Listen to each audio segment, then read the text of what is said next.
प्रदेश दादरा और नगर हवेली के सांसद मोहन डेलकर की मुंबई में अचानक मौत होने के बाद अब वहां लोकसभा का उपचुनाव होने जा रहा है, जिसके बाद 30 अक्टूबर को वोटिंग की जाएगी।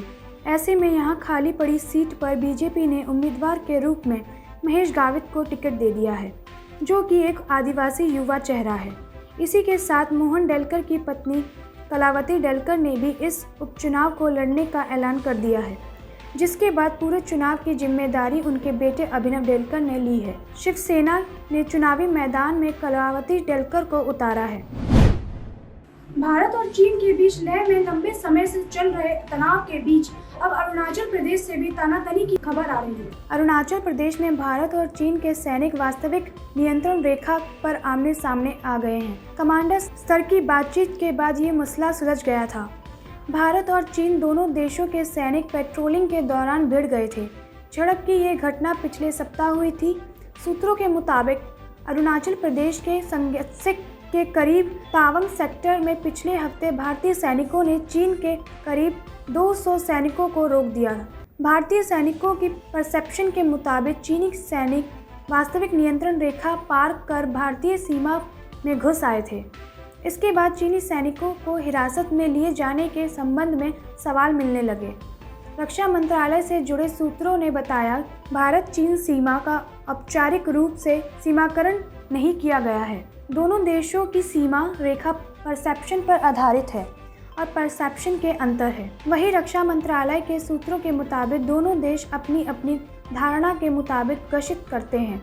दोनों देशों के बीच किसी तरह की असमहित या टकराव का प्रोटोकॉल के मुताबिक शांतिपूर्ण समाधान निकाला जाता है। रक्षा मंत्रालय के सूत्रों के मुताबिक घटना पिछले हफ्ते की है। सीमा पर शांति व्यवस्था कायम है। लखीमपुर खीरी कांड में मुख्य अभियुक्त आशीष मिश्र को बयान दर्ज करने के लिए क्राइम ब्रांच ने आज सुबह 10 बजे तलब किया है। पुलिस ने बृहस्पति की शाम को केंद्र गृह राज्य मंत्री अजय मिश्र टैनी के घर पर नोटिस जारी कर दिया था।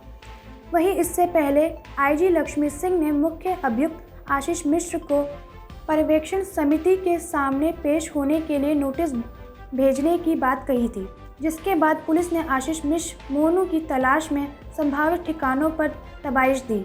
इसके बाद पुलिस ने गृह राज्य मंत्री अजय मिश्र टैनी के बाहर नोटिस जारी कर दिया। इससे कयास लगाया जा रहा है कि आशीष मिश्र गिरफ्तारी शुक्रवार को हो सकती है। बता दें, लखीमपुर बवाल को लेकर केंद्रीय मंत्री अजय मिश्र टैनी को बर्खास्त करने की मांग लगातार उठा रही हैं। कांग्रेस महासचिव प्रियंका से लेकर अन्य पार्टियों के नेता भी अजय मिश्र को बर्खास्त करने की मांग कर चुके हैं। समाजवादी पार्टी की जिला अध्यक्ष जगदेव सिंह जग्गा 2 दिनों से पार्टी के राष्ट्रीय अध्यक्ष और पूर्व मुख्यमंत्री अखिलेश यादव के साथ हैं। बुधवार को बड़ी स्थित गुरुवार में राष्ट्रीय अध्यक्ष के साथ रहे। गुरुवार को लखीमपुर दौरे के वक्त भी उनके ही साथ रहे। लखीमपुर में किसानों को रौद दिया जाने की घटना पर उन्होंने केंद्र और राज्य सरकार को निशाने पर लिया है। सपा जिला अध्यक्ष का कहना है कि मुख्य आरोपी बीजेपी सरकार की शय पर खुलेआम घूम रहे हैं। लखीमपुर, पीलीभीत समेत कई जनपदों की इंटरनेट सेवाएं बंद कर दी गई थीं। ऐसा लगता है कि सरकार सच्चाई छुपाने का प्रयास कर रही है। हालात बिल्कुल आपातकाल जैसे हैं। ऐसे में समाजवादी पार्टी किसानों के साथ खड़ी हुई है। सपा कृषि कानून का विरोध करती है। इस मामले में केंद्रीय गृह राज्य मंत्री अजय मिश्र को मंत्री पद से बर्खास्त किया जाए और उनके पुत्र आशीष मिश्र की गिरफ्तारी की जाए।